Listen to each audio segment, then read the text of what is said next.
What's up, people? It's your girl Adiola. Guys, I'm still in shock about what happened. I'm sure you guys heard that a train was blown up by terrorists, and then when the train derailed, these terrorists came in, shooting sporadically, and they kidnapped some of the people as well. Nigerian government doesn't think that they're terrorists, by the way. You know, our government romances this terrorists, call them bandits. They keep calling them bandits. I mean, they started out as herdsmen terrorizing farmers, you know, displacing people, and then they graduated to kidnapping hundreds of school kids, and now they're attacking international airports and trains. Did you guys see what they did at the Kaduna International Airport?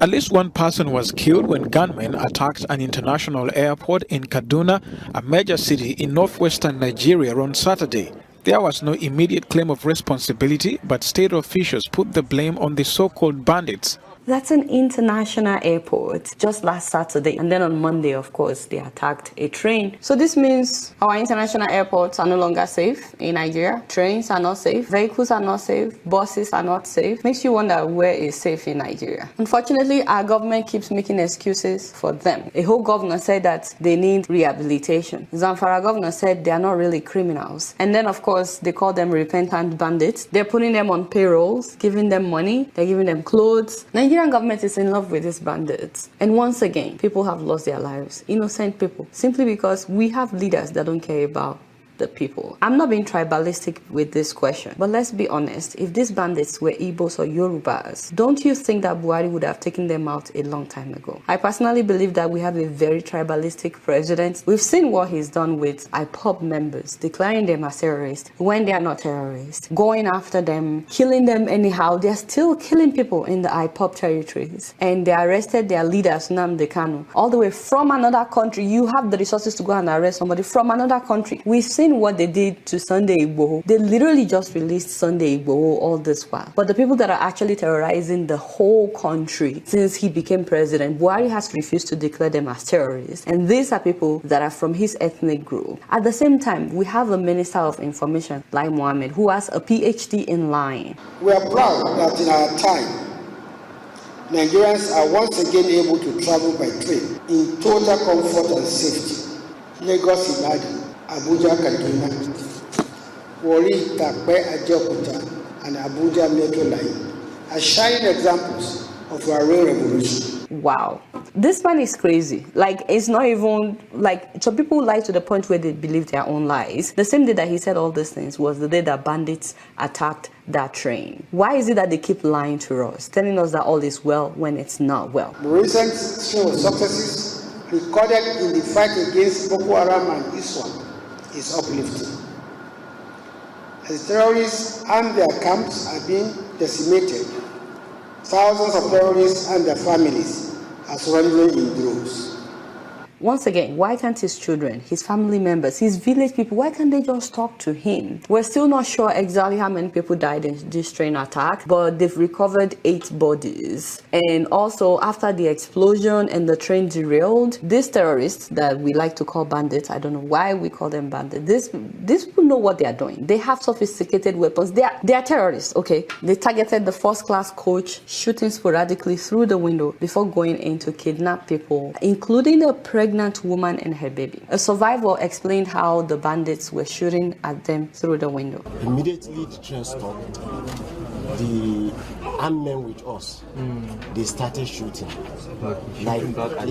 Shooting back like 10 minutes. Wow. About 16 people were taken to the hospital. We're still not sure how many people died. Like I said, at least 8 bodies have been recovered. And the thing to note is that we still don't know how many people were kidnapped. So many people are still missing. And then as of the time that we're shooting this, the Nigerian government said nothing about what happened. There was no official statement. The reason why this is painful is if this had happened in another country, Nigerian President Buhari would be the first to release a tweet standing in solidarity with that country, expressing their condolences. They would be the first to react if this had happened in another country. But this happened in your country, not even a tweet from the president or vice president or any high-ranking government official. Some officials went there the day after, but they didn't even act like they knew this was happening on Monday night while it was happening, even though some of the people on the train were tweeting about it. People were speaking out on social media about what was happening, but our government pretended like they didn't know about what was happening. One of those missing on the train is the managing director of the Bank of Agriculture in Nigeria, Alwan Ali Hassan. The cable newspaper said that the train driver was killed, as well as food vendors and cleaners, that they were all killed by these terrorists. I think that what hurts me the most is the way some Nigerians still defend this government just because they are not directly affected, and the fact that so many Nigerians lack empathy just because they are not directly affected. You know, the government is doing their own, but why is it that some Nigerians don't have empathy? Dr. Chinelo Megafu, I'm sure you've seen her pictures, was shot on the street. She was a surgeon, but what could she do under such circumstances? In the dark, surrounded by terrorists. I mean, the train was surrounded by terrorists. I don't even know if we have first aid kits on our trains. Maybe we do, I just don't know.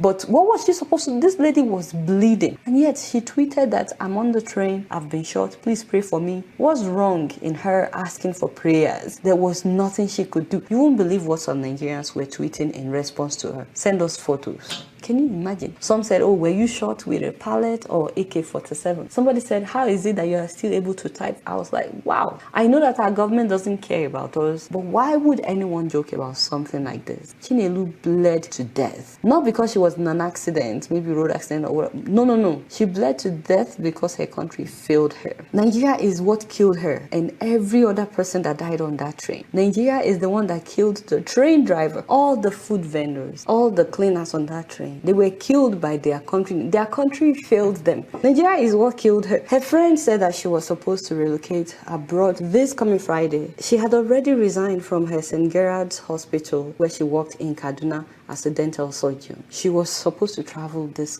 coming Friday and start a new life, which was about to change her life drastically, because you guys know that Nigerian doctors don't get paid well in Nigeria, and sometimes they don't even pay them for months. So for her to start working in another country, you know that she will be getting paid multiples of what she was getting paid in a year. She was about to change the trajectory of her life, her destiny, and just like that, they killed her. The lives of Buhari's children are not more important than that of Chinelo, or the driver of that train, or the cleaners on that train, or the food vendors on that train. We need a state of emergency in Nigeria. And please don't come after me about don't bring Buhari's children. No. Buhari needs to know that this is also somebody else's child. Just as precious as he sees his own children. The same way this lady is to her parents. The same way the driver, the vendors, everybody that died on that train, they're somebody's children, somebody's husband, somebody's wife. It's not fair that some people's lives are prioritized above the lives of the rest of us. It's so not. How many people need to die? We have really failed in this country. It's so unfortunate. I honestly don't know. There's a serious major fire on the mountain, and we're just okay. We'll take every action necessary. It's not just to apprehend those who are behind this dastardly act, but for them to also face justice. Guys, we're in crisis in Nigeria. We need to declare a state of emergency like ASAP. We cannot continue like this. Unfortunately, like I said, we don't have leaders. My deepest condolences to all the family members of those who lost their loved ones in this train attack. We're praying for those that are still at the hospital, that they would get well. It's so unfortunate. You guys not know much. Guess what? I'm just keeping it real.